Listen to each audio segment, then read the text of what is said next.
Hi guys, this is Alex from Mason Lifestyle. I hope everyone is doing well. I have been MIA, guys. I have been learning how to code computers to create apps on iPhones. So I've been a little bit busy on that.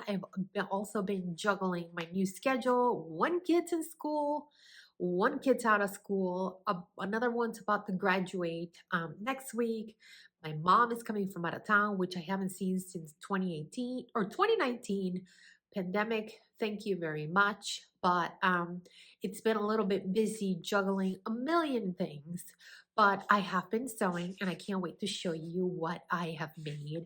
But on today's video, Theresa from Lost My Thread had tagged me in her video for 5 essential garments that I would wear and use all the time. So I thought that I would share those with you.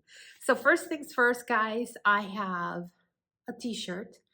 T-shirts. I am a busy mom. I do other things here from home. So I tend to wear a lot of t-shirts, and I don't know about you, but I have like 2 million t-shirt patterns around here. Of course, I'm exaggerating, but 20 20 is a good number, and some of them are loose fitting, some of them are really tight. Some of them have crew necks, V-necks, sweetheart necks, different things on the sleeves, but I tend to go for the Agnes pattern from Tilly and the Buttons quite a bit. I love that pattern. It just got graded into larger sizing a couple of months ago. And even before that, I had purchased the pattern and graded it myself. And I remember telling the gals from Tilly and the Buttons, I congratulated them on the release and I told them how much I love the pattern. And they just went ahead and emailed me the pattern, the updated new pattern, free, which was very nice, but not needed. But I love that pattern. I'm actually wearing mine right now. But you have a couple of different views on this pattern. One has gathers in the front that you can do gathers.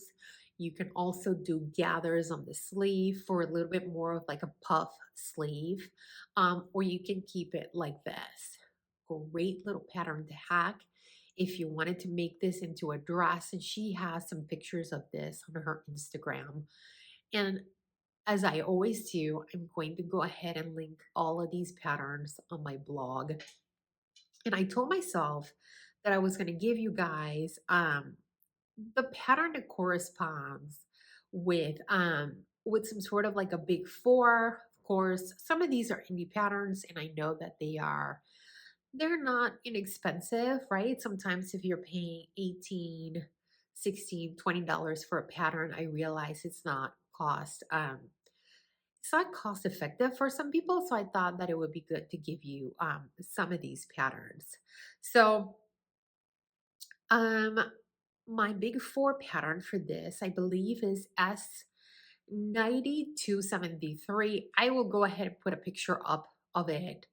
I love this pattern. I also make it quite a bit. I tend to make it with long sleeves, but this pattern also has some great gathers on the sides of the sleeve if you wanted to go that route.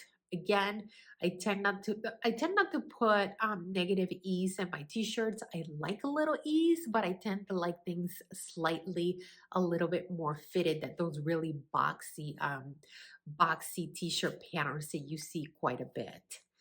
Um, Essentials bottoms, Dani shorts, and pants from True Bias. I wear them all the time. I'm actually just finished a pair and I'm wearing a pair today. I have talked about these pants in one of my other videos. I love them. They have an elastic waist, but they also have a flat front. I tend to cut a size 16 for this pattern.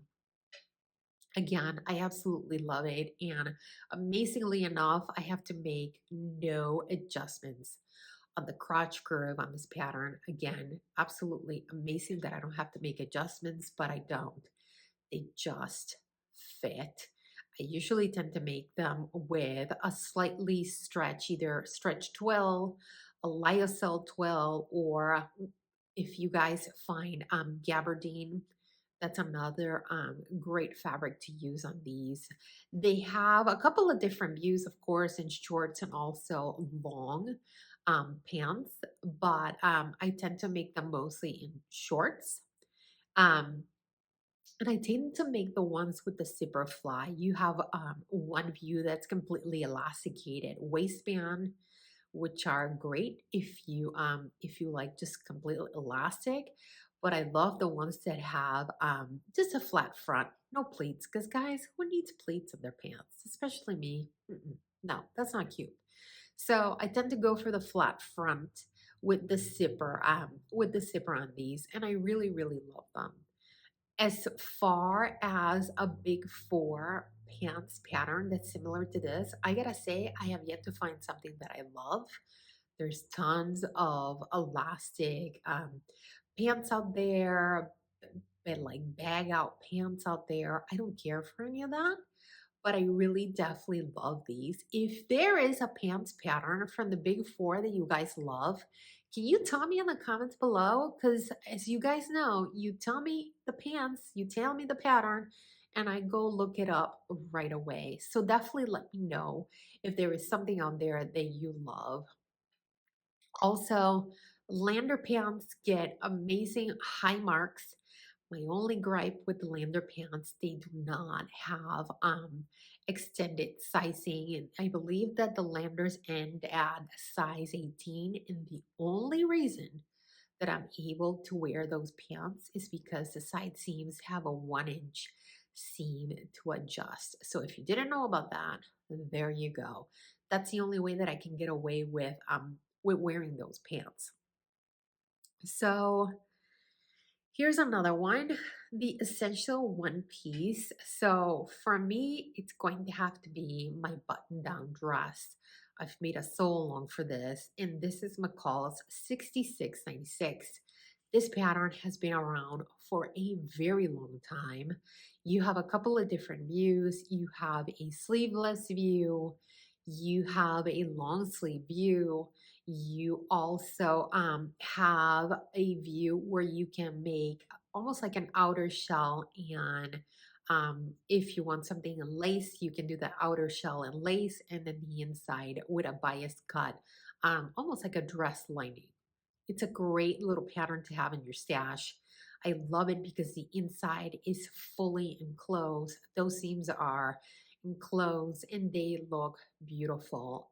Definitely takes a little longer to fit just because it is a lot more fitted dress. And I've talked about this in my sew along. And again, I will go ahead and tag that in my blog post.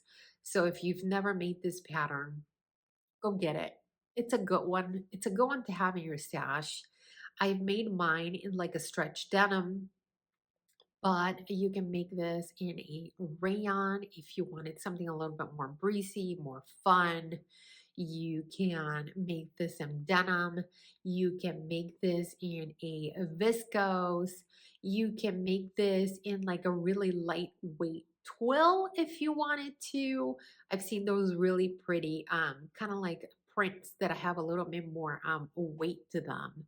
So again, great little pattern to have in your stash. Yes, you will spend some time fitting it because you have bust darts, you have a bodice, you have a waistband that is double-sided, you will have plackets, you have sleeves. So if you have to make bicep adjustments, which I usually have to do, you have a collar. So a lot of different things. But once you get this pattern fitted, you are good to go. And that's a nice little pattern to have in the stash.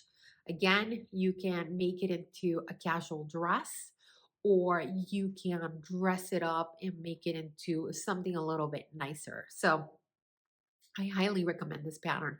If you are looking for some sort of like an indie pattern, guys, there are tons and tons of button down shirt dresses out there. I know that Chuck and Notch just released their Shea pattern.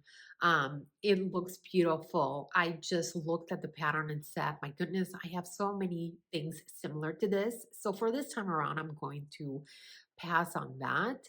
But for example, Classic Core has a Cali shirt.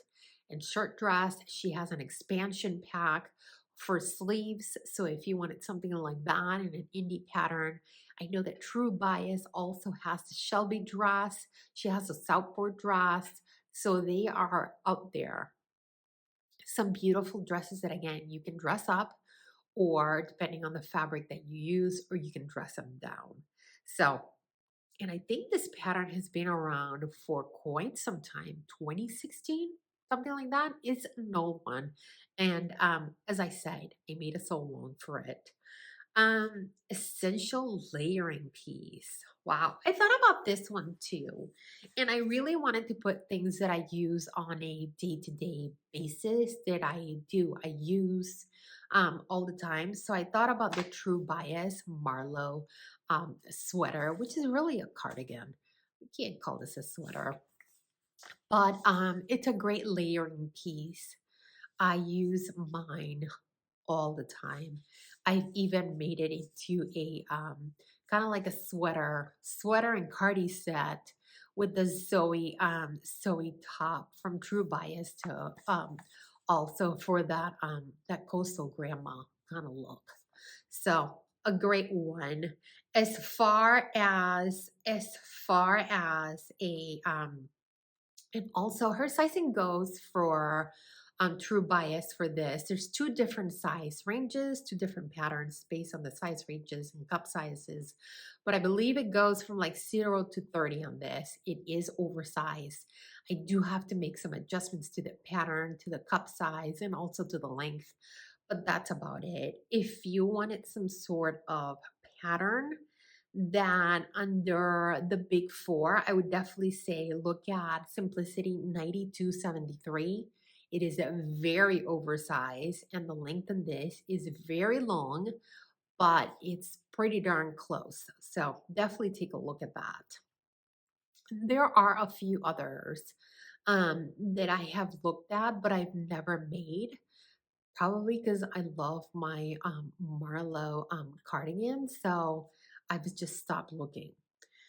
And then the last one, guys, Essential Wildcard. Wow, this one is kind of like trying to think of what I wear a lot. And I'm just trying to say things that I wear a lot, and I'm just not pulling the wool over your eyes.